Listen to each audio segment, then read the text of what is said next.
Welcome to the fourth in the series that the RaceAt team is holding on Decoding Race here at Google. We're thrilled to hold this session in our Ann Arbor office for a couple reasons. One is that part of the history of this area, Southeast Michigan, has been really defined by race, but also because of the work that our office has done over the last 7 years in being at the forefront of what we've done on diversity. And much of that has come from teams that are here in the audience, whether it's the work that we've done on Accelerate with Google, or the work that we've done on supplier diversity, or even the conversations that we've had over the last 18 months in a very challenging situation on the outside of Google as it relates to race.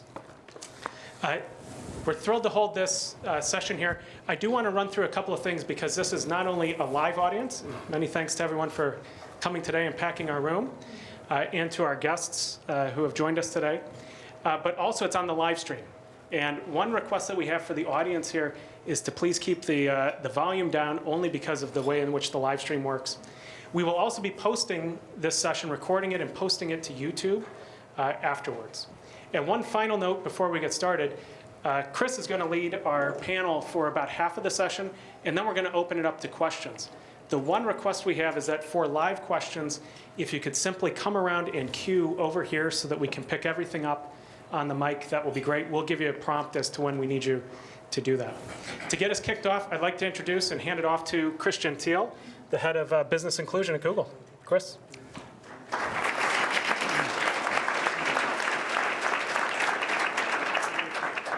Thanks, Mike Miller and the rest of the leadership team here in Ann Arbor for hosting the series today. Welcome, everyone. Can everyone hear me in the back of the live room? Excellent. Okay. Thank you for coming to the Decoding Race Series. As Mike mentioned, it's the fourth installment in our series, our company-wide series. We hope to create a conversation about race at Google. Our next discussion will take place in Los Angeles and Atlanta around issues of intersectionality. We're proud to host today's talk, Black Genius in the Digital Age, here at Google in Ann Arbor, Michigan. I want to thank the Google team, Felicia Butterfield-Jones, Dori Alexandre, Dr. Myosha McCaffrey, Michael Skolnick, and the rest of our diversity and inclusion team for ensuring that we can be here to have this conversation today. And I want to thank the sponsor of this series, David Drummond. I want to also thank everyone who showed up today here in the room. You've packed the big house today. Thanks for coming out. And everyone who's on the live stream, because we're here for a conversation about race. This is hard stuff.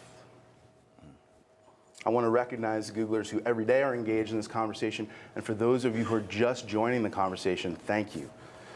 We all enter with our point of view. So I just want to ask, my one ask is that we just respect each other's experiences and point of view and be at least as invested in listening and understanding someone else's point of view as in advocating our own. As the ancient saying goes, we have but one mouth and two ears, so we can listen twice as much as we speak. All right. Well, we have an esteemed panel here, and you could be a lot of other places today, but you came to Google in Michigan, so I want to thank the four of you for being here. And I'm just going to start on my right. Georgetown University sociology professor, New York Times opinion writer, Baptist minister, and celebrated author. His new book, Tears We Cannot Stop, A Sermon to White America, will reach the New York Times bestseller list next week. He was a panelist in the first installment of this series in New York. So welcome back to Google, and welcome home to Michigan, Dr. Michael Eric Dyson. Thank you.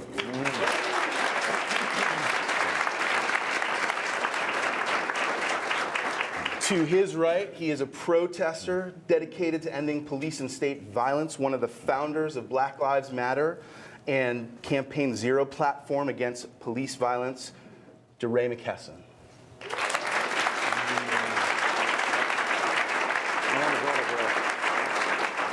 The former Congressional Black Caucus Executive Director, the CEO of Impact Strategies, and NPR and CNN political commentator, Angela Rye. Thank you. Do it on the faces. And former White House Director of Black Outreach for President George W. Bush and NPR and CNN political commentator, Mr. Dennard. Now, you all got advertised the very important and somewhat specific topic, Black Genius in the Digital Age, and we're going to talk about that. But we are well endowed today with a panel that can speak to a range of subjects. And I've been watching these guys for the last couple of weeks on YouTube, and let me tell you, we can go a lot of places, and I know we will. So we're going to have a wide-ranging conversation here. And I've been prompted with questions from the Google team that are wide-ranging, and some of them will come here live today, and some of them have come into my questions. So we're going to cover a lot of ground. But first, I do want to start with technology. And we just celebrated his legacy, Dr. King. I'd like to share a quote from his 1963 speech here in Michigan. The world in which we live is geographically one. Now we are challenged to make it one in terms of brotherhood. Now it is true that the geographical oneness of this age has come into being in a large extent through man's scientific ingenuity. Man, through his scientific genius, has been able to dwarf distance and place, time and change. Our jet planes have compressed minutes into distances that once took months and weeks and days. Through our scientific genius, we have made of this world a neighborhood. Now, through our ethical and moral commitment, we must make of it a brotherhood. We must learn to live together as brothers, or we will perish together as fools. ... All I'm saying is simply this, that all life is interrelated, that somehow we're caught in an inescapable network of mutuality, tied in a single garment of destiny. Whatever affects one directly affects all indirectly. For some strange reason, I can never be what I ought to be until you are what you ought to be. You can never be what you ought to be until I am what I ought to be. The interrelated structure of reality. It seems to me that this is the first challenge, this emerging new age. Dr. King in 1963. So I want to talk about Black genius, but I want to cover some history first, as history bears out a long record of identifying, making visible social and racial injustices, and a long record of Black genius unheralded.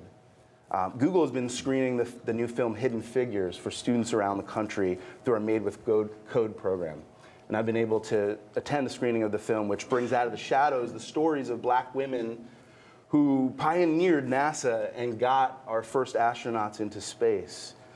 Angela Rye, how is it possible that these stories of Black genius, particularly the stories of Black women genius, have been hidden for so long? How does this happen? Is this on? Can you all hear me? Can we hear her in that? Yep. Oh. You heard me because I was loud. Is that better? Hello? Is that, okay. Yay, all right. But yay, not to that question. So, I think the reality of it is Black people have time and time again been on the cutting edge of everything amazing in pop culture. And everything amazing from, inventing peanut butter, to figuring out how to use blood plasma in a more concrete way to advance lives in this country. And so I think the reality of it is our stories are never funded. And when I'm talking about the big screen, because you brought up Hidden Figures, I think about what happened, and this is totally opposite of Hidden Figures, but with NWA, the NWA biopic. The fact that there was this oh my God, Straight Outta Compton really did very well. I can't believe it. Of course it did very well. They've been breaking barriers and trailblazing paths in the music industry forever, far before hip hop. And I think one and the same, not only to the quote that you just raised from Dr. King, I think about Black Twitter. I think about the ways in which we use Snapchat, the ways in which we use Instagram. I mean, just creative genius. And I think if you just take a moment, not only to ask the questions, but also to hire the folks, as you're responsible for doing, you'll find it doesn't just exist in one space. No, we're not monolithic, and this brilliance exists everywhere. Black girl magic is a term that they coined for a reason. We've been magical for a long time, y'all. And I think that there's something to be said for that,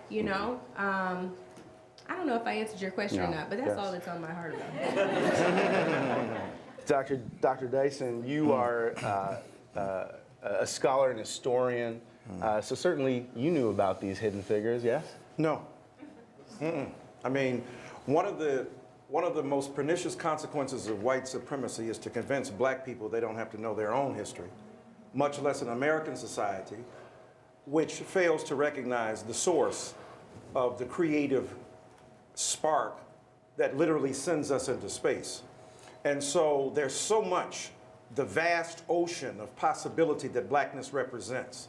And I want to thank Google for inviting us, Brother Miller, and all of the wonderful people here at Google. But the reality is that, as Ms. Rye has indicated, black people have been experimenting with technology from the very beginning. We were the technology of the white imagination.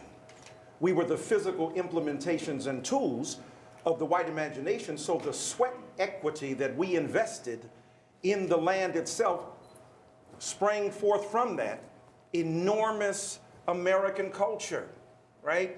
So if you want to make America great again, make it black again. What's interesting to me is to understand the degree to which our contributions at every level have been segregated into a physical one, so that the very notion of black humanity is a relatively new invention, as others have argued, in the modern West, and the notion of black intelligence and humanity together are rather offensive to many people. So when you have black intelligence, it is not always recognized.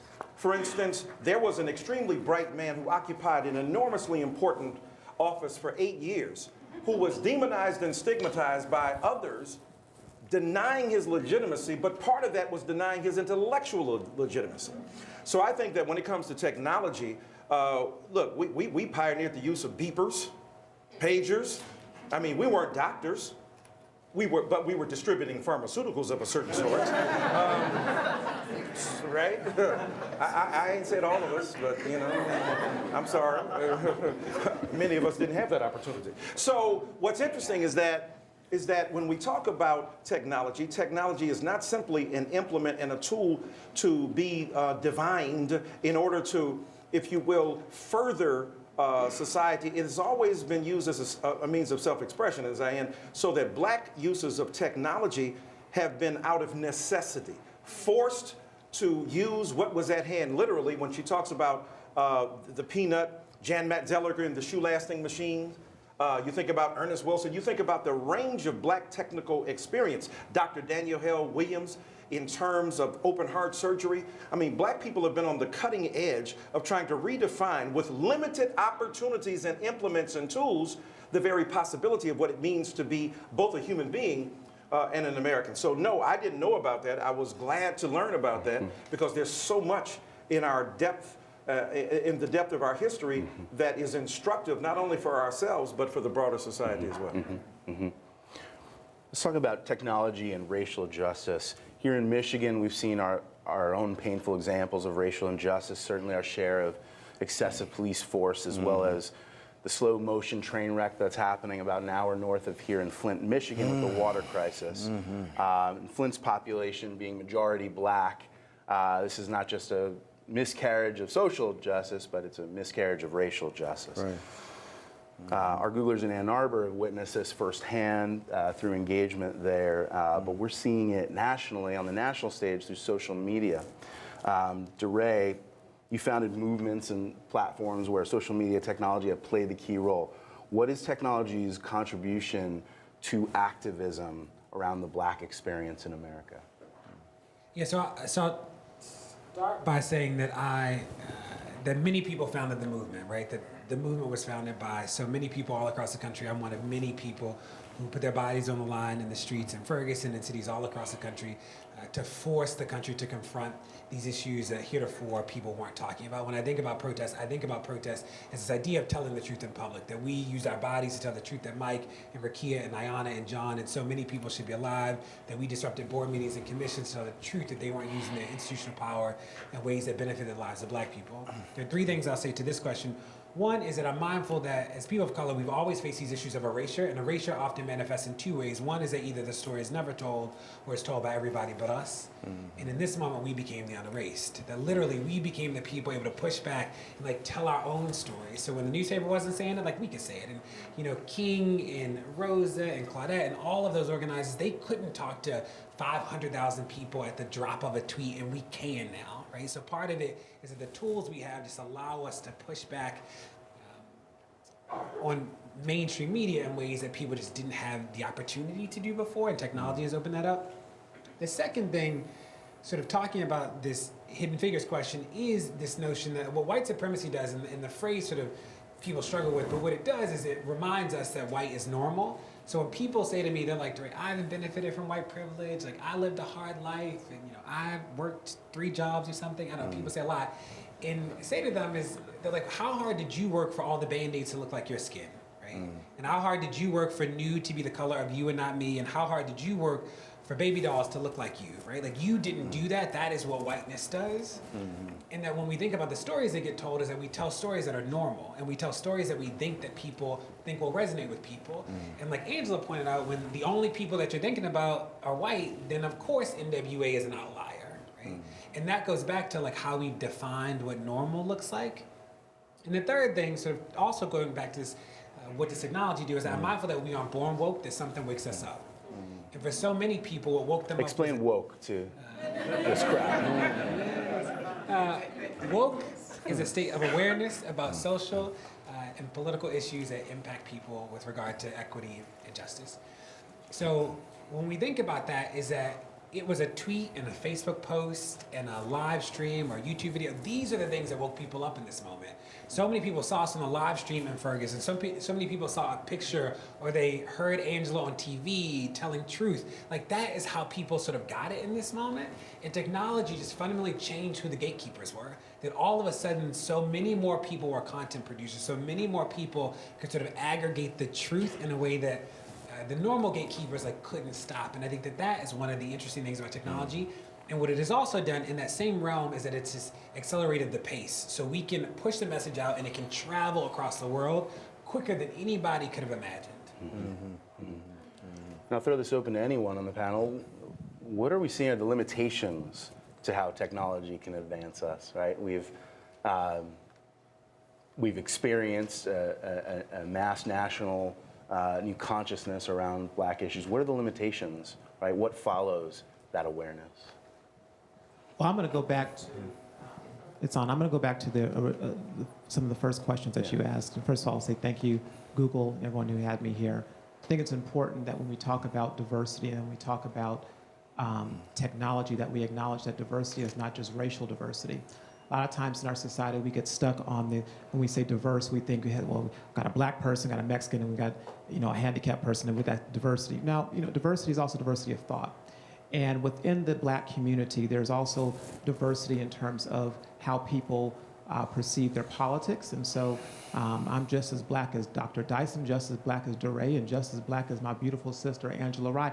But I have a difference of opinion and a different worldview. I am proud to be Republican, proud to have supported Donald J. Trump for president, and proud to be on the platforms that I have supporting the party that I've been a part of since I was 17 years old. Now, when we talk about going back to whether or not we knew about hidden figures and things of that nature, I think a lot of people, especially in the black community, we know our history. What happens is, and I think the beauty of technology and the beauty of Google specifically, is that now this new generation of individuals, millennials, can now access information quicker. So they don't have to, sometimes, textbooks don't tell the story all the times, because most times, Angela says, because we know who controls the textbook companies. It's based upon districts and based upon government, local municipalities. So they can go to Google and they can find the information themselves. There are people, before Oprah, there was my good friend Zernona Clayton. Many of you don't know who Zernona Clayton is. Google Zernona and you'll find out. That's the beauty and the evolution of technology and things like Google, because now what we've seen is that what happens is it takes white America to raise the issue and say, oh, you should know about hidden figures. Oh, you should know about X, Y, and Z in the black community. Oh, you should know about this particular hip hop culture, or Kim Kardashian or one of the Kardashians will braid their hair a certain way, and all of a sudden this is a new phenomenon. Black women have been doing it for years. There's certain things that white America then gets the awareness of, and then it becomes something that's new. But what I think is the challenge is for us as black people is to try to find ways to highlight our own history and our own culture. The beauty of things like Google and technology is that you can have Black Twitter, you can tweet directly, you can promote it with your own YouTube channel, you can usurp the major networks and do it yourself. So I think we have a challenge to utilize our own platforms that we have through technology to advance our own issues, our own causes in a diverse fashion. And to great point.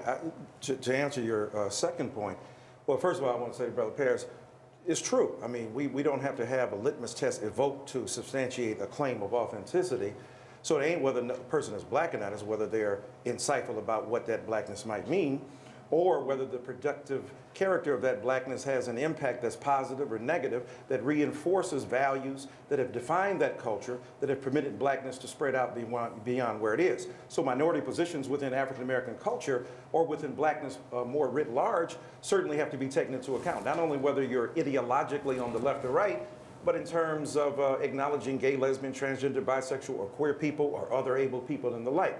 So the question is not whether or not one is authentically black within a certain spectrum. The question is, what is the function and consequence of that blackness on the world? But secondly, speaking of the guy for whom you are unapologetically affiliated, which is beautiful, that's one of the uses of technology that's horrible, right? Or just bad. And for me, just wrong. But for me, what's interesting, Martin Luther King Jr. said, it's when the means by which we live outstrip the ends for which we live. So you can use Twitter, as Deray Mckesson has done, to articulate a sensibility of creative engagement and freedom, freedom from and freedom to, freedom from restraints imposed, traumas endured, and freedom to pursue an agenda that broadly spreads, that in a beautiful way metastasizes across the both literal and cyber body. Or you can be bellicose, belligerent, you can be a bully, you can use a platform to intimidate, to reinforce biases. Technology cannot eviscerate the traumas and the moral limitations with which people are either born or most especially that they inherit. So the technology can either become a useful tool of emancipation and liberation, or it can reinforce prevailing values that are destructive to society. So I would think that's one of the ways, a clear example of how technology has been misused. Chris, I want to try to answer your question. I have the great privilege of having this walking TED Talk as a mentor, so I'm going to break it down for some of y'all. So awesome. No, I'm serious. That's a compliment. Like, I'm like, okay, I need to look up that word, and that word. But love him and his brilliance. But let me just give you the basic version. I'm the basic. Yeah, I'm about to all the way. That's good, Paris. Look at you. That's good. Diversity of thought up here. Okay. I think when we talk about limitations of technology, Doc is exactly right, right? Like, there's nothing we can do to shed implicit bias through technology. It can expose it, and we've certainly seen that. But I think the other part of this is the reality of kind of the next frontier, because you brought up the Dr. King quote, of what Dr. King was pursuing next. And the reason why Coretta Scott King has often said he was killed, and that was the economic justice platform. This was, I've been talking about this so much, but that Black Jeopardy segment on SNL, this was the real life and very serious version of breaking down those kinds of barriers. The fact that Black people can be on the cutting edge of technology. We've talked about Black Twitter, now this is probably the 4th time today. But I think it's a really good example of we've democratized the platform, but not really, because we can't necessarily afford to pay for a sponsored tweet or a paid ad to make the numbers at the protest even larger. And so when I think about what's next, when taking the technological limits into consideration, it has to be about ensuring that voices who are creating platforms are diverse. And I'm not talking about diversity of thought, because diversity of thought looks like Donald Trump's very white, male-dominated cabinet, right? That's not diversity that I'm talking, like, this is not, like, y'all, I'll give you a really good example. Speaking of technological limitations, we were doing a tour earlier, which I'm grateful for, but I heard a white woman say, oh, there's a lot going on today in your building today, right? And there wouldn't be a lot going on today if this was normal. So, I mean, y'all don't have to say amen. I'll be my own amen corner today. I'm totally okay with that. But the reality of it is we have to stretch ourselves to be uncomfortable. And I think sometimes, right, technological limitation means we stay in our safe spaces. We stay in our respective amen corners. We don't have to force ourselves outside of a new bubble, even though that bubble is larger, right, to really stretch ourselves in terms of the way in which we think, to really stretch ourselves beyond our current perspectives. You know, blackness is a great thing for Google too. To have diversity of thought, to have diverse engineers, to have diverse folks in marketing. You know, it's a really good thing to recruit on HBCU campuses too. Folks are seeing that now. That hasn't always been a norm for tech companies. So part of the limitations are we can now create our own worlds online, just like our neighborhoods, right? Just like our churches, just like our schools. And I think the next obligation will be to break through that barrier that's so natural for us to fall into, also known as a comfort zone. So I want to come back to technology, and I want to come back to the question around economic disparity and justice. But I want to pick up on that kind of discomfort in a question really starting on behalf of our black Googlers who across the United States represent about 2% of our workforce. I want to ask you about your experiences of being a minority in a majority white world in any of the various realms that you are in. I'll start with Paris. You're a minority within a minority, both being black in America and also being black in the Republican Party. So, look, I think that when I became a Republican, I was probably like 16 years old, and a friend of mine invited me to a teenage Republican convention in Phoenix, Arizona, where I'm from, and he said, just come, run for correspondence secretary. They'll love you, say a speech, you'll win. And so that's what I did. I said the speech, I won. That night in the hotel room, he said, we got to find out if you're Republican or not because you're the correspondence secretary for the Arizona Teenage Republicans. So he went through a list of just questions, just and I just answered just from my gut, from my heart. And every one of my responses lined up with the Republican Party. And I was like, cool, I'm a Republican. So this is great. Went home, told my mom, and she goes, well, don't tell Pawpaw, that's my grandfather, don't tell Pawpaw because he may not like it. Before he died, one of the things he told me, he said, grandson, he said, I don't like your party. I don't like you. I don't like them at all. He said, but I love you, and I need you to stay in your party and fight for our people within your party. And so, from my experience of being a black Republican, yes, there's about 18 of us. No, I'm joking. but I mean, and I can almost name all of the major ones, which is kind of sad. But no, I'm not going to do it. But the most important one is Ben Carson, who's on the cabinet. But I will say this. What we have to understand is that what I appreciate about it has been having the seat at the table. And I don't care if it's 30,000 behind me or if it's just a few. Having the opportunity to have a seat at the table and sometimes being the only one there, it's lonely, but it's important. And it reinforces the pressure, and it reinforces the responsibility that I have to advocate for my community inside the Republican Party at places where most times black people don't get to have that seat. And so when people come at me on Twitter, when you tweeted something, they came at me strong, hard. I'm used to it. I'm a man, I can take it. Only people that get mad about it is my girlfriend and my mama, but everybody else can handle it. But I will say this, what people don't know is what I'm advocating for each and every day. You know, my day job, I work for HBCUs, and I advocate for HBCUs, and I'm at the table, even with this current administration, advocating for our publicly supported HBCUs. So it's lonely, but it's important, and it makes what I do that more important, and it drives me to prove everybody wrong. Saying, you think that Republicans don't care, you think that a black Republican doesn't care, but I want to show my community and I want to show the party what we can do and and why it's important. So it's difficult, but I will say this, it's no difficult than any other organization. It's no different than me being in the Democrat Party, because I will say what happens there is it's just as lonely there, because if you look at the numbers of people who are trying to have in leadership positions across the board, it's just as deserted. And so we have an extra responsibility, and the responsibility is even greater because there's less and less of me at the table. So it's a mantle of leadership, and it's an importance that I have to take, and I encourage everyone to do that. Just be courageous and keep fighting. I need him to do me a favor first. You know, I'm about to put you on the spot. Sure. So since you know it's lonely, can you stop saying diversity of thought is all that matters? Because that's why it's still just you at the table. Well, no, it's not just me at the table, but I think diversity of thought is important. That's my only alternative for that. He can't have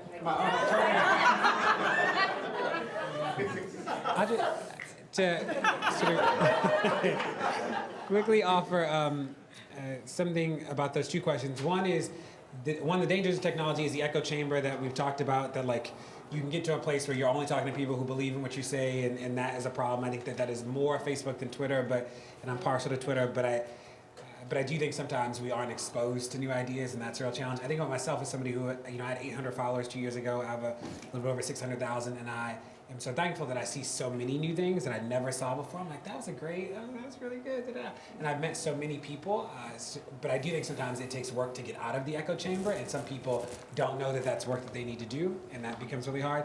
The second is, and I say this as somebody with a lot of followers, is that I don't think we're like built for the feedback, and some days it's like a lot of feedback, right? So like you put something out and it's just like a ton of feedback over and over, and as much as we all have, like, we'll say that it's not the end of the world, we get it, I don't know these people, like there's something about the sheer amount of it that I think we are all like learning and growing with how to process. So think about like when there's this New York Times piece about me and Netta, and it came out that I was gay. I've never been not out, but it was in the New York Times.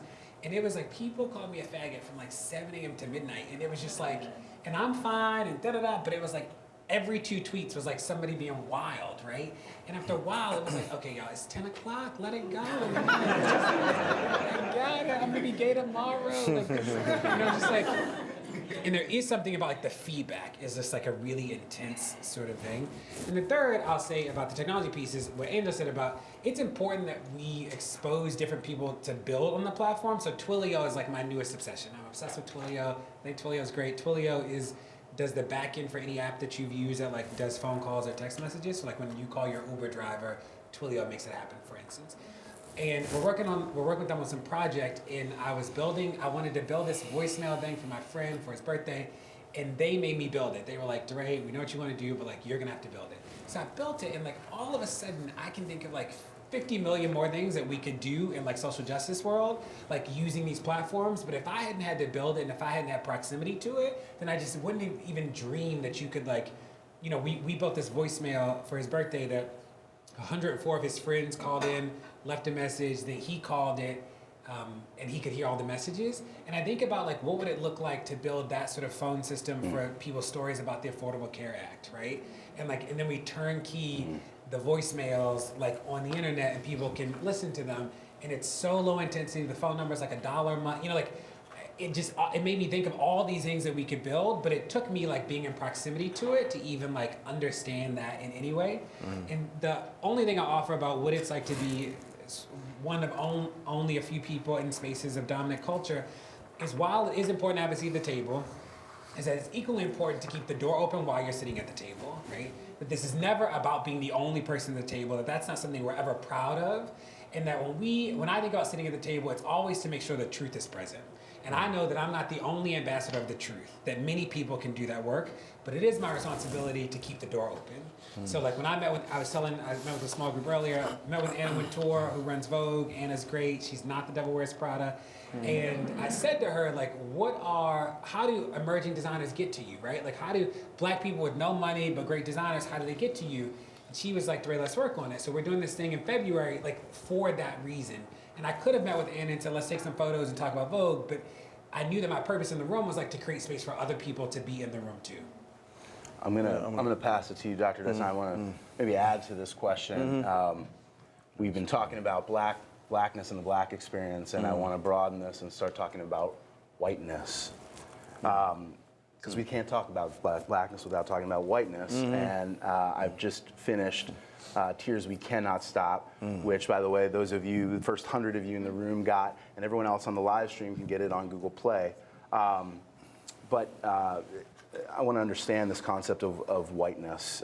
You write, the only way to save our nation, and yes, to save yourselves, is to let go of whiteness and the vision of American history it supports. Okay, help me unpack that. Well, let me try my best DTED talk. Man, I thought I was communicating, but let me try it. Let me say this. Look, I exist in well-known black schools like Georgetown, Columbia, University of North Carolina, Chapel Hill, and Brown, and University of Pennsylvania. I've taught there. Well-known HBCUs. So clearly I'm teaching white kids. And I understand Brother Mckesson's point vis-a-vis the assaults, being that I'm a couple years older than him, and I've been getting it, even the snail mail, assaults. But now I get the snail mail and the digital dissing. And it's quite intense. And then, if you proliferate the number of platforms you're on, you proliferate the resistance you endure. So that I get, all the digital dissing, and then I get mail and comes, and the police at the school have to handle it because they think somebody's trying to kill me, and I'm getting death threats. And it is pretty astonishing, isn't it? I get I can tell the more publicity about my book, and it's done very well, a lot of white people mad. So they're calling me nigger this and nigger that. And so on, and sometimes I just want to write back, could you at least call me Professor Nigger? Then I say, yes, give me Dr. Nigger. Because I did work on that PhD at Princeton, and I worked hard. So the velocity of the venom is pretty intense. But then you think about the fact that Barack Obama endured all that stuff, but he had bodyguards. King did it, had none. Right? And so, or Fannie Lou Hamer, or Ella Baker, or Joanne Robinson. So for me, whiteness is a mythology. We hear this. It's an invention. In the academy, we talk about the social construction of race. Let me break that down. So that means race is not something that you're born with encoded into your genetic structure. That the society has to tell you what race means, because you don't understand it at birth. Just like you're not born with a desire to have a pair of Air Jordans on your feet. That's a desire that you learn from television. Maybe if you're in Chicago, maybe you do. But that's from television or radio or the social production of desire. Race is the same way. Anthropologists have already told us ain't no such thing. And in a heterosexual paradigm, the litmus test for whether or not you participate as a human being is if you can intermarry and then have children. So that just shatters all of the other ethnic and racial divorces and divides, right? But the broader problem is that whiteness has paralyzed the possibility of understanding the true nature of who we are as people and as a nation. So that whiteness and American identity have been fatally intertwined. And white people often think, white brothers and sisters think, why can't you people stop? Why are you obsessed with race? Why do you keep talking about it, right? And they don't realize they have a race too. Like men don't realize we have a gender. When you say gender, oh yeah, those women and that women's march. You too have a toxic masculinity or a productive one. You have a way in which your masculinity is operating in the world. So many white brothers and sisters are not asked to think about race in a serious way, or their race, or what whiteness means. They say, I'm Italian, I'm Polish, I'm Irish, I'm Lithuanian. Well, when you come from Eastern or Western Europe, that's true. But when you come to America, the crucible of race pulverizes your ethnicity and reduces it to whiteness. So that people don't make those ethnic distinctions as sharply or as clearly on the outside. And so whiteness is a force, it's an energy, it's a mythology. Yes, it is a socially constructed reality, but this building is socially constructed too. If it falls on you, it'll kill you. So it's not as if saying it's socially constructed doesn't mean it doesn't have force, or it doesn't mean it doesn't have empirical weight. So for me in this book, what I'm trying to ask white brothers and sisters to do is to get away from that whiteness, because whiteness is a politic, it's a moral choice, it's an ethical deficiency, it's a failure to understand the true nature of our humanity. And I'm saying get rid of the whiteness and embrace your humanity. And because blackness, whiteness, red, yellow, whatever all that stuff means is what we've projected it to mean. And so when I ask white brothers and sisters to give that up, I'm simply saying access your humanity, forge connections and links with other people who are human beings, and figure out a way beyond it. Because whiteness punishes white people too. Can you imagine to carry around the myth that is so manifestly untrue, that you are superior to other people? And I mean by saying this, think about it. The last occupant of the highest office in the land politically just did with Michiko Kakatani at the New York Times, did an entire story and an unabridged, if you will, interview about all the books that affected him. Now, can you imagine that he's inviting 5 writers there, Zadie Smith, Dave Eggers, Juno Diaz, I don't know if Colson Whitehead, his 5 favorite, fiction writers. Then he begins to talk about science fiction. And first of all, how you get time to do all that while running the world and all that, right? It's hard enough to be teaching at Georgetown and reading stuff. So he's laying it out, talking about black genius, right? Laying it out, talking about comprehending sophistication and nuance. So we go from that to tweeting. We go from that to a kind of narrow, pinched, horrendously malformed understanding of what it means to be a human being. That is a consequence, not simply of individual choice. That's the force and function of a collective identity known as whiteness, that James Baldwin has already indicated is a peril to our society. And the sooner we challenge it, get over it, get rid of it. And I think the point Deray made earlier about privilege, I'll for real end here. Look, when white folks say, hey, you're like a rich professor at Georgetown, and why should my kids not get as much as your kids, and why should affirmative action exist, and so on? A couple things. First of all, Jackie Robinson ain't got no exemption at the height of Jim Crow for his kids to drink at a white water fountain, right? So that even when you have economic inequality restored, Senator Sanders, race still had a function in society that stigmatized and hurt even so-called rich black people. Anti-black animus was a thing of itself. And then secondly, the greatest white privilege that exists in this society today is to encounter a police person on the street and live to tell about it. And the likelihood of you doing that as a white person is far greater than anybody else. That's the kind of thing I'm talking about. I said 2 things. One is, I think, I'm always reminded of Baldwin's quote that whiteness is a metaphor for power. When I think about whiteness, that one of the most powerful things that it has done is it has established itself as what normal is, and then we see the consequences of that. There's also this notion of the false distance of history, that people, when we think about history, we think about actions and deeds instead of impact and ideas. And when the actions and deeds become like lynching as the proxy for what like racism looks like, then you forget that like the ideas are going to be the same. So like when Donald Trump ends Obamacare, it's going to kill more people than lynching did, right? The impact is going to be a huge impact. The actions and deeds look different, but the ideas that allowed these things to exist over time like are staying the same. So part of the battleground on the left has to be about surfacing the ideas and forcing people to confront them, because I would argue that like the ideas have been pretty consistent. The manifestation of them is what has changed. So you think about on the right is that the right gets that like the KKK, they were ready to get rid of the name. It's like, fine, White Citizens Council, right? Same idea, different name. Manifestation is different. In the White Citizens Council, call it the alt-right. Same idea, different manifestation. And when we don't lift up the idea, we allow the myth of progress to go unchallenged. And not that there has not been progress, but how do we talk about qualified progress? That it's important that like we are not drinking out of separate water fountains, that is a good thing, that is a real thing. And if you've ever talked to President Obama, that's his thing. He's like, Deray, we progress. And you're like, yes, right? The material conditions have changed for a lot of people, but the ideas that allowed the dangerous actions to happen, like they have stayed. And our battleground has to be about the ideas too. That's important. I think a great example of white privilege is that it even made its way into the black conversation today at Google, right? Like the fact that we have to even deconstruct what whiteness means and its impact on black folks in this country or globally, I think is very telling. That we couldn't have this conversation today without, in fact, we were doing amen faces over here because I was like, do we really have to talk about this? You know, and I think that that's a big issue. You talk about ideas and its shape on history, Deray, and I would just say, I think what's frightening to me, because I know if I ever sat in the room with the president and talked, Barack Obama is still my president. It just is what it is, because that other guys can't do it.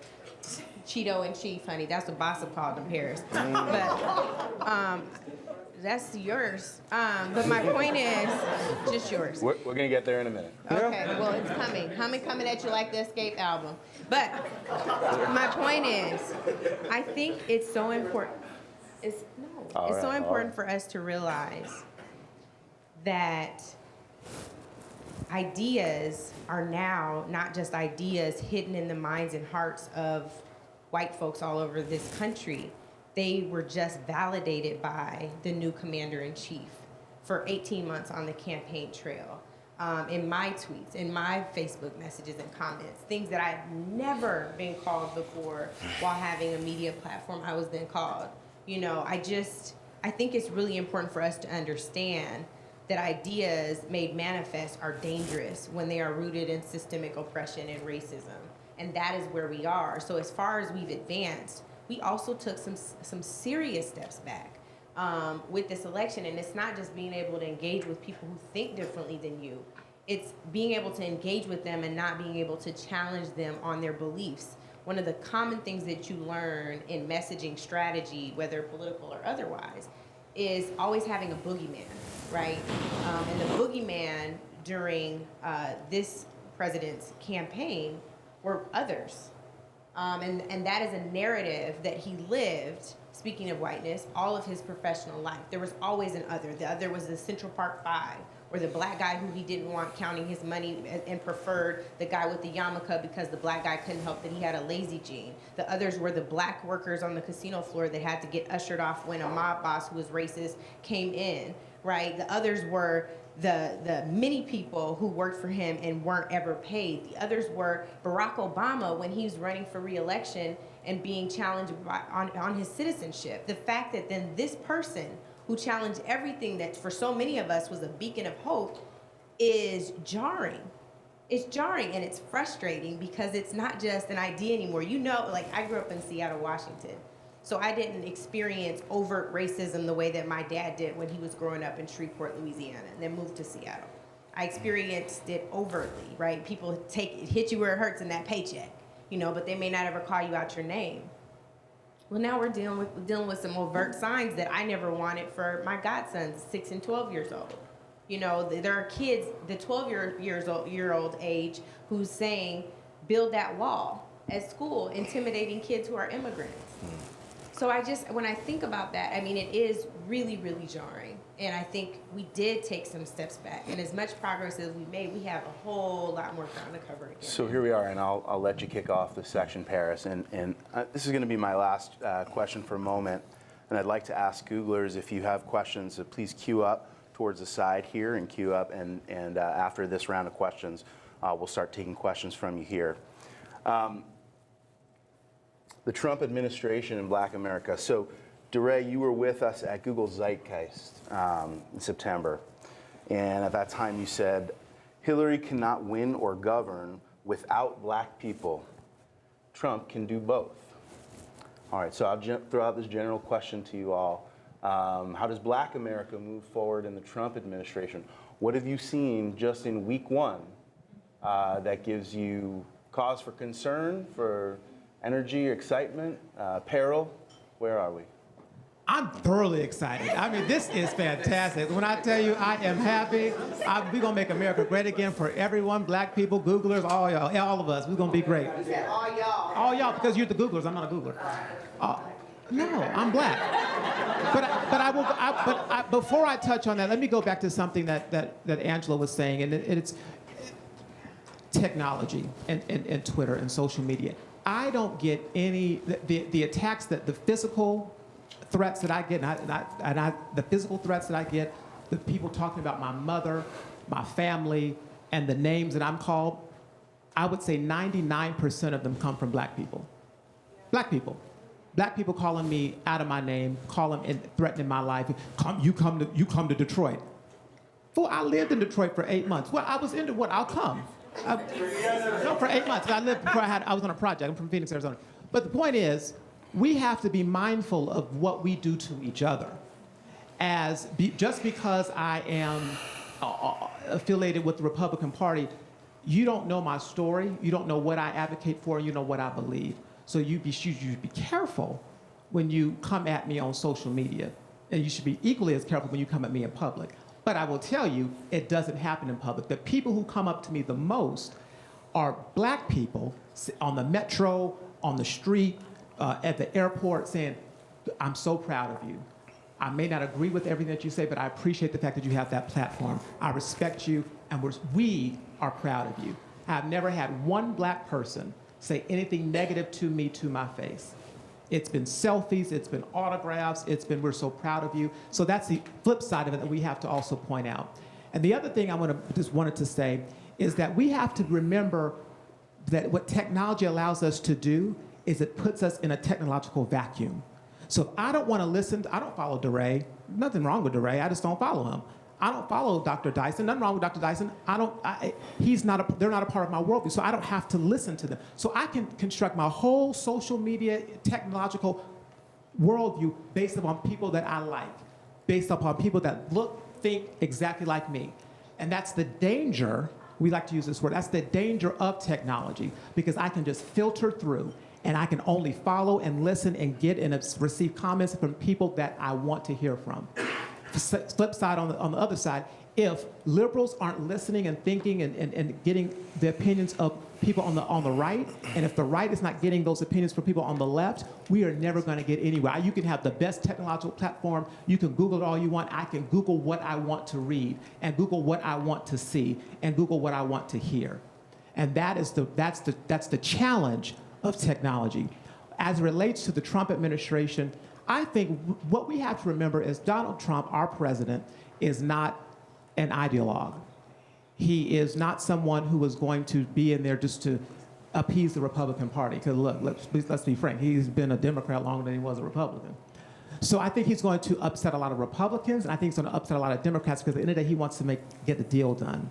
And as it relates to the black community, I know for a fact that there are people that are working in his administration right now, day one, who are passionate about our community and that are wanting to see him do things that have never been done before, because at the end of the day, he wants to win. He wants to be better than President Obama, and he wants to be better than every other Republican president that came before him, because he wants to be seen, yes, as legitimate, but also as a success, because all through his life, he's been a success. So that's what he wants. And so I would just say, let's just have an open mind, and let's just have and give the man a chance to fail. But if he doesn't, if he succeeds and actually does things that are going to impact our community in a positive way, especially on things that I'm passionate about, like HBCUs and infrastructure spending and things of that nature, I think we should give him the credit when credit is due. But I believe there's going to be a lot of surprises coming down the pike, especially in the first 100 days for our community, from our president, Angela's president. Not my president. Okay, so I have to see it in this really quick. I'm not going to be as long as you were. It's very robust. I appreciate your answer, though. Substantially disagree. Here's the challenge. President Trump has shown us who he was long before he even inserted himself as a person running for president. So now what Donald Trump has to do, in my mind, is show us what he's going to do for the black community, show us what he's going to do for brown people, show us what he's going to do for Indian country, show us especially what he's going to do for women, because he's told us exactly who he was, right? So the obligation is not on us to give him a chance. The obligation is on him to show that he's going to do something very different than what he said he was going to do on the campaign trail. His obligation now is to show us what he's going to do differently than the 4 executive orders he's already signed and the 8 presidential memoranda he's also issued. He's not showing us a different person. There's a gag order on agencies. They've started, rogue Twitter accounts. There's even one called @RogueNASA. Y'all need to follow that. It's like also just amazing. But there are all of these things that folks are doing to resist. I think for black people right now, and all well-meaning people in this country, the most important thing we could do is engage in a twofold strategy. One is based on resistance and the other is engagement. It ain't time for engagement yet. I don't know what the hell Martin Luther King III was doing, going to Trump Tower, meeting with Donald Trump on his father's holiday. It's not even time to engage, and that is definitely not the move. Like, what is your agenda even? So he went in there to push a voter ID plan that Andrew Young has been touting for years, so to ensure that we all have IDs, like Social Security photo IDs, at a time where now we know that people have said that they want voter ID because it makes it easier for Republicans to win. So it may not be racist intent, but it's racist impact. It's not time for us to engage right now. It's time for us to resist. I think that one of the things I worry about with the way people talked about the election is that there were some people on the left who were seduced by this idea of a productive apocalypse. That like Trump comes in, the system will come to a crashing, grinding halt, and that in the grind, people will see that like the system is screwed and we'll have to figure it out. And we know that that is a myth, that like the system never comes to a grinding halt, but what it does do is grind us into ashes. And that is what we're seeing play out, that like the end of Obamacare is like it has real consequences for real people. It's not a theoretical thing. That if you look at the Heritage Foundation's budget plan, they want to end Head Start. I don't know how many of you know about Head Start, know anybody who uses Head Start, that like the end of Head Start will have such dire consequences for like low income families, for black and brown families in terms of childcare that like wouldn't be easily replicable. Like there's the infrastructure we built around that is like it's real, like real people's lives, that this isn't a myth anymore. And I worry that people just like didn't take it seriously. I met with Hillary twice, met with her 3 weeks before the election, with her a year before that. And I remember at the end saying to Hillary, like, Hillary, I don't think people are gonna vote for him on the left. I do think people aren't gonna vote. And I remember her team like not taking that seriously. And it's this thing about like the left has to be really mindful that like people are motivated by issues, that people are not necessarily wanting to put the Democrat label behind their name, but will fight for whatever the issues are, but want to fight for people that are fighting for them.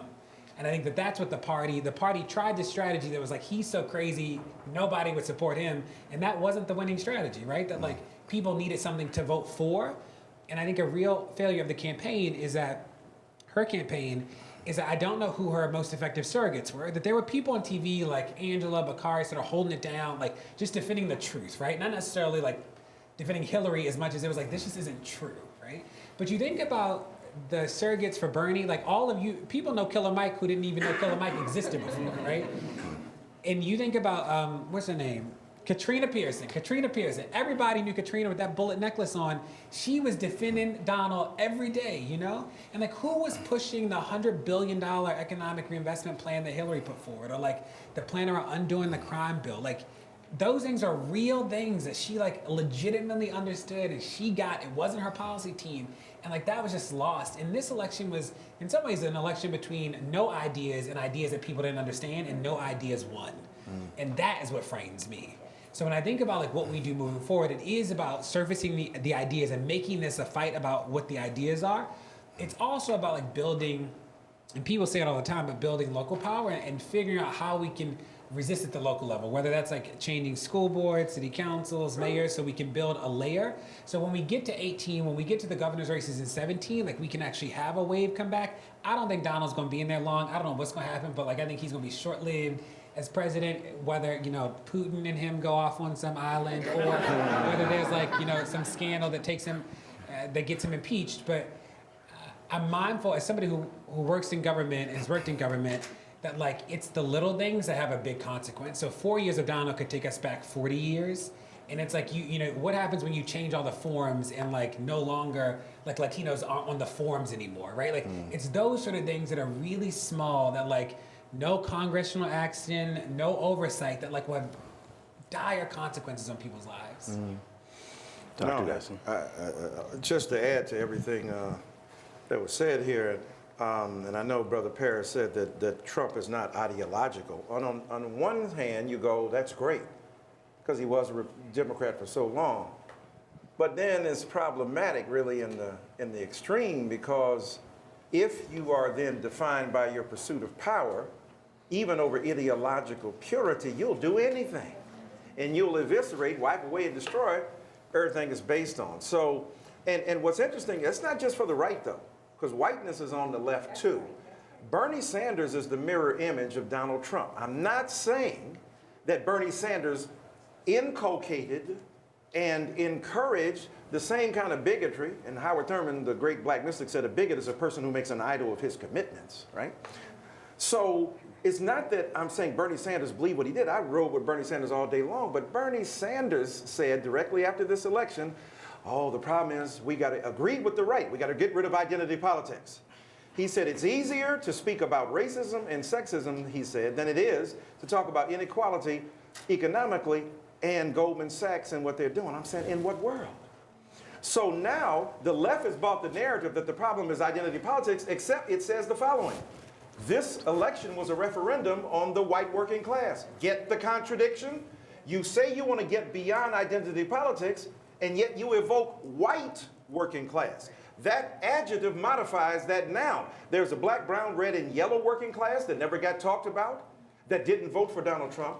And they didn't just live in the urban situations, they lived rurally as well. But they didn't go for Donald Trump. So the point is that I think when we speak about the effect of Donald Trump, it's not simply what Trump represents himself, it's what he gives voice to. It's what he stands for. It's putting Steve Bannon, an unrepentant, unreconstructed racist, in the West Wing.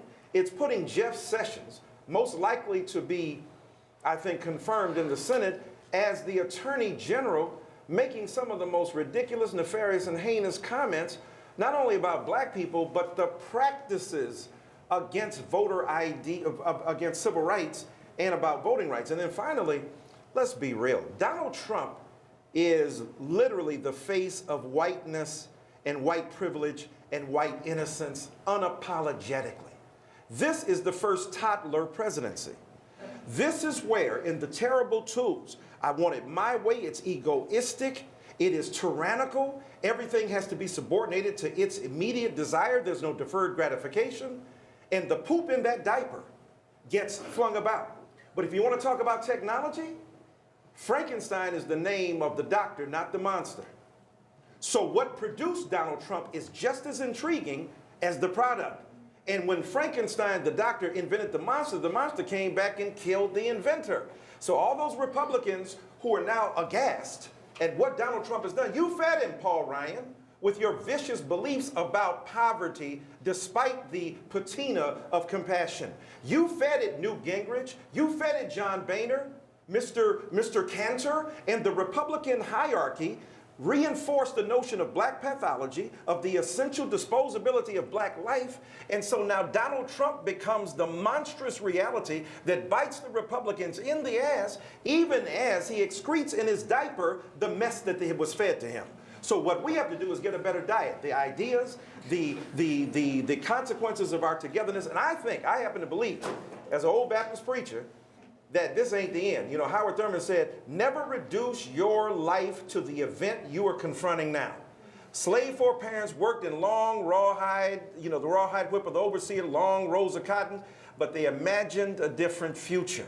And I think that there's a different future to be had for those of us who are willing to see a different future. Brother Paris talked about, Donald Trump. Look, there was a great philosopher named Sean Carter. When he said, you might change, but that's just the top layer. You was who you was before you got here, player. And I think at that level, that's what Donald Trump is dealing with right there. Right? 30 seconds. I would just say this. I think as we move, I think it's always a time to engage. I disagree with Angela 100%. We should always be engaging. We should always be advocating. The moment we don't, the moment we are not at the table, that's the moment when we fail. So I think it's always a time to engage. Point 2, you have got to respect the office of the president, period. You've got to be respectful, because if I had called Barack Obama Barack or just Obama, that would have been disrespectful. I always refer to him as President Obama, and that is important. And if I had referred to President Obama as a 12-year-old and talk about his excrements, a 2-year-old, or essentially called President Obama a boy, and had I been white, then I would have been called a racist. Let's just call it what it is. So it's important for us to be respectful on both sides. What Dr. Dyson, in my opinion, just did was deplorable, to use the word. And I think that we have to be respectful of the presidency. And if you want respect for President Obama, and you want us to, you have to be respectful to President Trump, because that's who he is, Okay, whether I'm you going to like let it or Dr. not. Dyson respond, and then I want to be respectful to the Googlers who have questions, and we're going to move on to their questions. Point taken, Mr. Paris, Brother Paris. Point taken in terms of the vicious ad hominem that came at Barack Obama with lethal intensity, unprecedented death threats against him. It is ironic, however, that you're speaking in behalf of a man who for 2 years assaulted the legitimacy I'm just talking about me and you. Right. That's all I'm talking about. I wasn't talking about you. I'm not talking about. I'm not talking about 'cause the you were talking Republican about, Party. You're talking about the presidency. Are you the president? I don't think so. So we're not talking about me and you. No, I'm talking about how you refer to the president and how understand I that. would refer to the president. Okay. I think you owe the Googlers Okay. an example to be respectful to the president Dr. because Okay, I if the didn't interrupt Googlers. you. Let me finish. I interrupted you because you were wrong.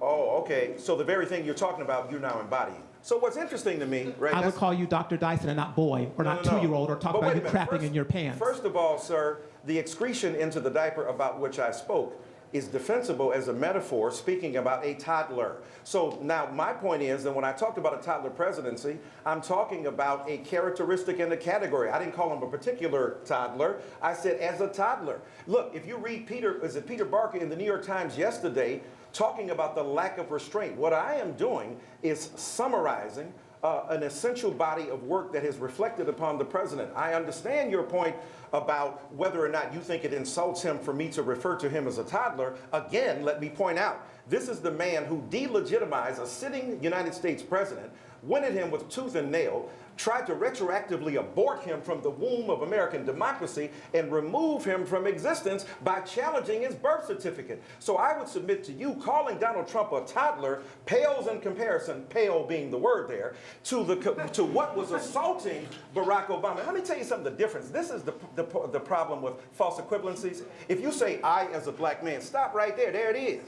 There's a difference in a society of comparing a minority tradition as verbally volatile as you might think it will be, to compare what black people do in response to the overweening forces of white supremacy than a dominant white culture demonizing a person who's a minority. I'm not saying that both can't be wrong. I'm saying they're not equal. That's why when brothers and sisters say, well, black racists, no, black people can be prejudiced, they can be bigoted, they can be horribly and fatally disposed to somebody else, but racism is a technical term about the distribution of resources and the manifestation of power and the ability to control it. So when I call Donald Trump a toddler, that is the insurgent rhetoric of a minority that has been demonized speaking against power. That's David against Goliath. Goliath is the dominant white supremacist culture that is demonizing an entire people. I'm talking about one of them. And I respect the office of the presidency so much that I recognize that the thoroughgoing mediocrity that is there now undercuts the legitimacy of the presidency.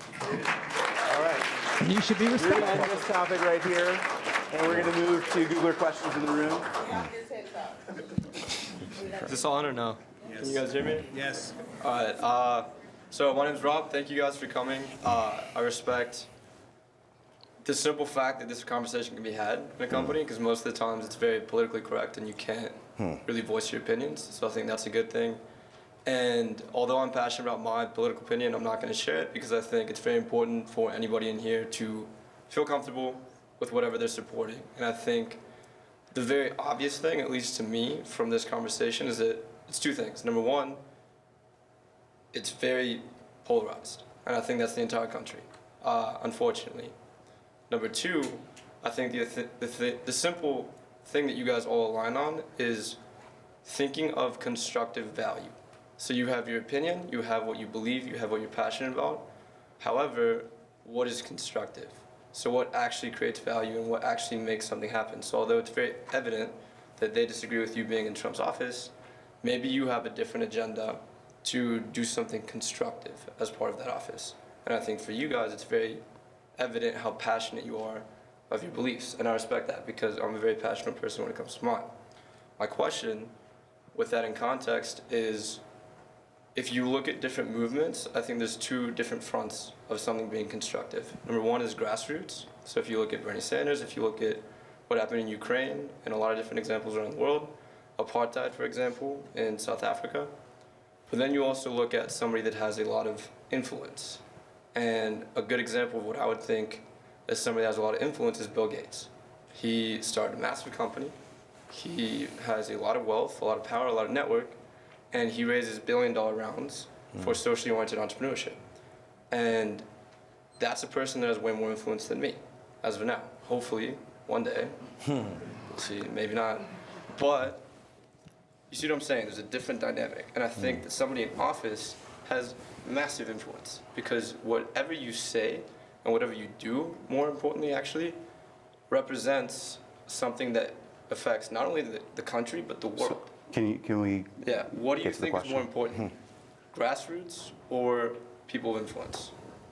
I think, Rob, first of all, great question and great commentary. And I will say that we actually have the same, I think we all want the same things. We just go about two different ways. They do it from the left, I'm going to do it from the right. But at the end of the day, I'm concerned about my people, and I'm going to advocate for them just from the right and with this new administration, whom I don't work for. But to your other point about what's more important, be it grassroots or influencers, I think they go hand in hand. Dr. King was essentially was acutely aware of the movement and of the grassroots movement and the power of empowering people on the ground and motivating them.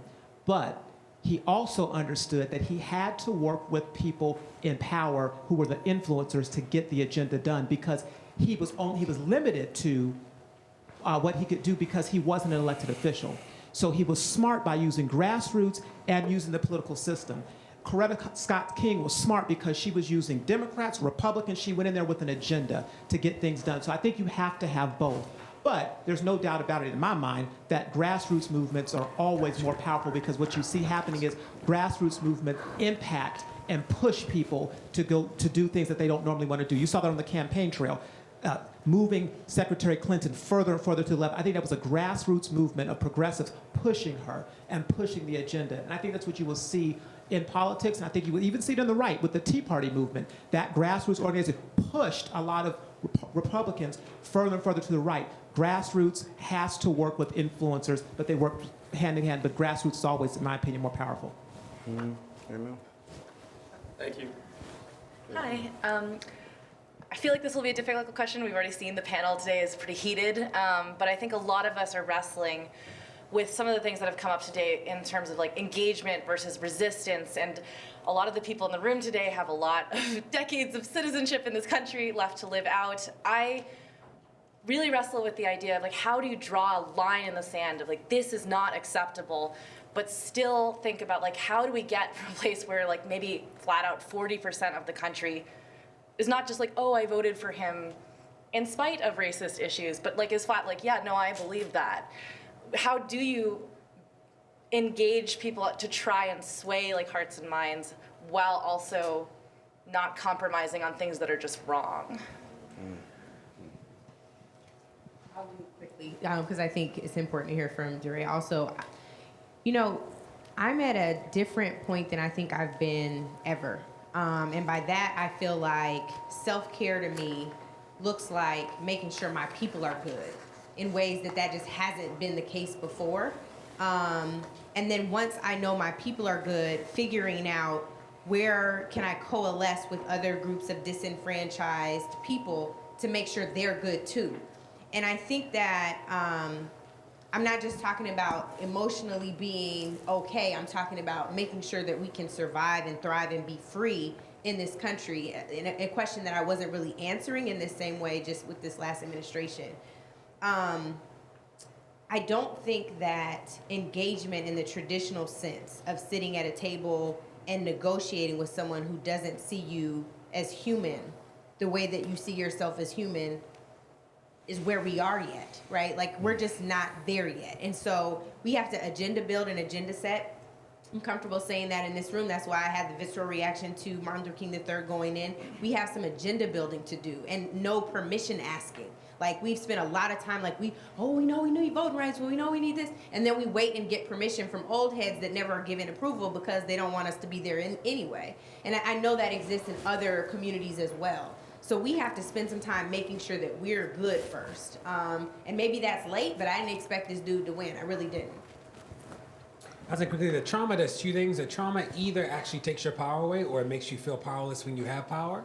And part of our work as organizers is either to help systems restore power to people or for empower people to reclaim their power. And I say that in the context of, thinking about Trump, remembering that like in a lot of these states it was gerrymandering, that people, like it wasn't like votes were counted in like the most authentic way in the way people showed up.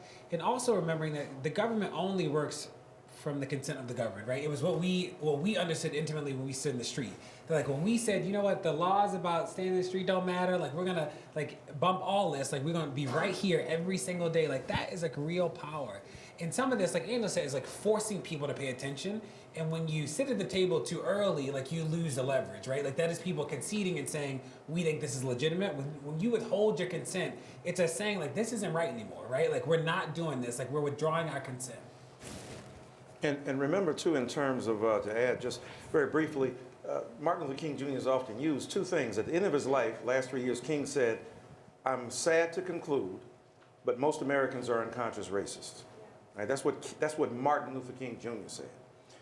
And then I think it's important to remember that when King was trying to forge connections with people, do you not believe America was polarized then to a far greater degree than it is now? And people use the same arguments, by the way, against King. You are divisive. You come into communities that are already settled. The Negro knows his or her place. Why are you such a troublemaker? We now have remade King in our own, Gore Vidal said we live in the United States of amnesia. So the reality is that we've tried to remake King. King was an extremely divisive figure because he was willing to challenge the status quo and willing to say this is not right. So in terms of drawing the line in the sand, he's not nasty and vicious, and I take the critique there in terms of invective hurled and ad hominems thrown. I get that.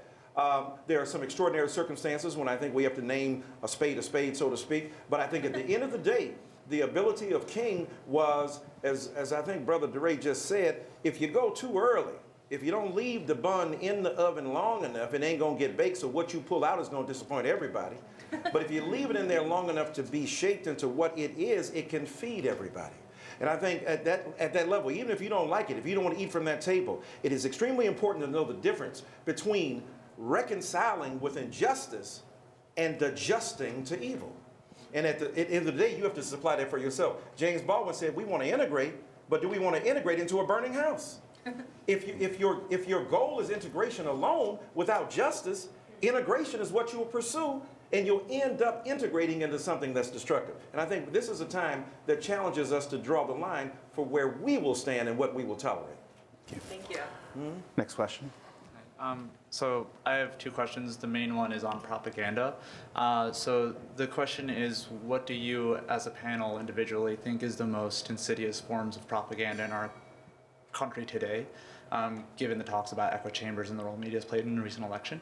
And I don't mean that in political lines exclusively. And to define propaganda a little, I mean not false truths, false statements that are presented as truths, but statements that have partial truth and are easier to believe. I think those are a bit more insidious and effective to the general masses. The second question is in line with that theme of echo chambers and technology.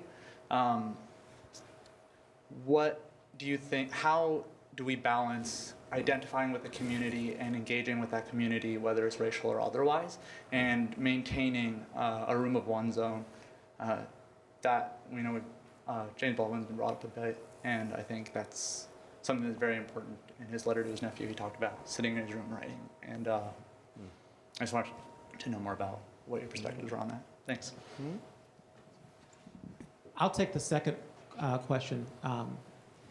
One of the things that I've learned, I work at the Thurgood Marshall College Fund, and we just received a $26 million donation from the Charles Koch Foundation and Koch Industries to create centers for advancing opportunity that's going to actually impact HBCUs. And the interesting thing about the center, there's no strings attached with the money, but the key thing is that they're going to listen first.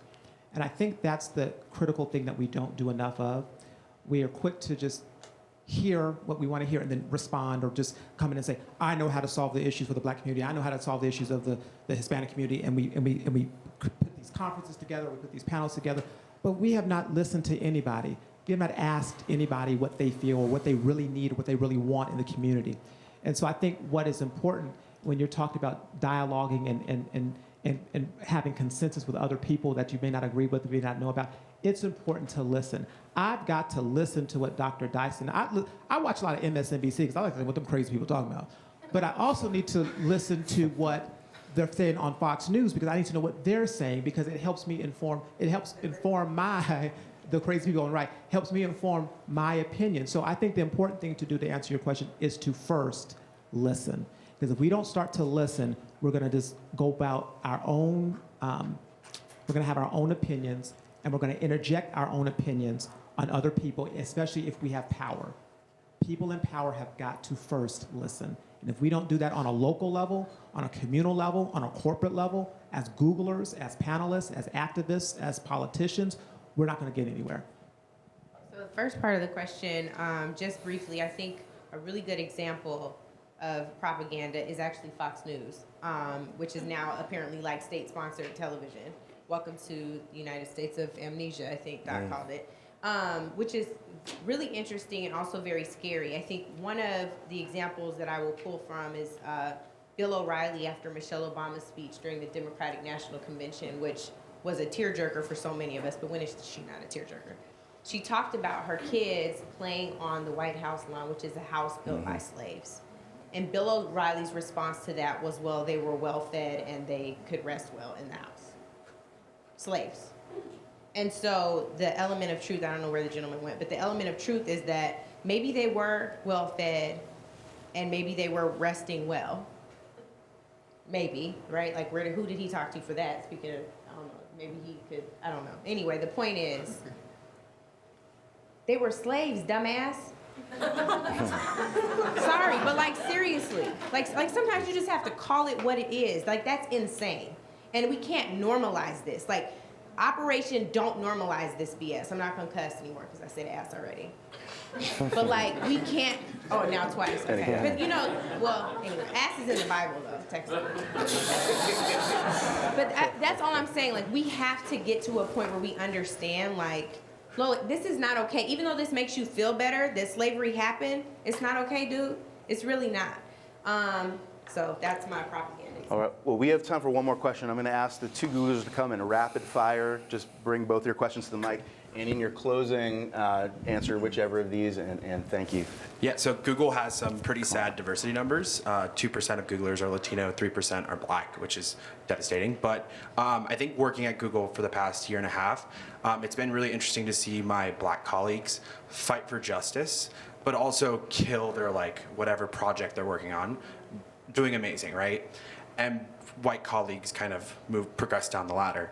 And I'm just curious, how do we amplify Black excellence and then combat white mediocrity at the same time? And then one more on the line. I'm gonna kind of state my question. As a South African, it's been interesting watching all of this happen. In South Africa, our political issue is a lot of people base their decisions on, you know, what happened back in 93, 94. But, you know, things change, and that information is not getting to the people in rural areas, and, you know, they're still voting the same way. But in America, it's quite the flip side. There's a lot of information being thrown at people, especially millennials, so on and so forth. You know, even in the past 5 days, Trump has done a lot of changes. And I don't think people are really recognizing the effects of these decisions, the effects of these changes. Like you said, having an ID to vote. You know, a lot of people can't get an ID, so they can't vote. That, you know, marginalizes who gets to vote and who gets to say who's on top. So my question to you all, and it's, you know, advice, tips, I'm taking a pen and writing. How do you navigate the information space? How do you figure out, you know, or listen to rather everything that's happening while you're trying to get a seat at the table to discuss the issues going on? Okay, 30 seconds each. Yep, so I'll just quickly respond to the propaganda thing. Is that I think that the left is convinced sometimes that the best idea will win, and we know that that's not true, that sometimes we have to like beat the ideas in and not let false ideas fester. So like the death panels is a great example of like something we let fester and didn't just like beat the idea enough. And the second is that what Trump is doing really well with the confirmations, for instance, is like there's an onslaught of all the bad things are happening like all at once, and people just like can't focus. I think that the new people, the new power brokers will be the curators. Like in a world where everybody's a content creator, the people who have the most power will be the people who tell people what to look at, because you just can't, that like the world where Oprah and Katie Couric can guide people is just gone. Like there are too many people who now can create content. I think the new power brokers will be the curators. Okay, 30 seconds, Angela. Thank you all for letting me be here. And I just encourage you to continue to have the kinds of conversations you're talking about.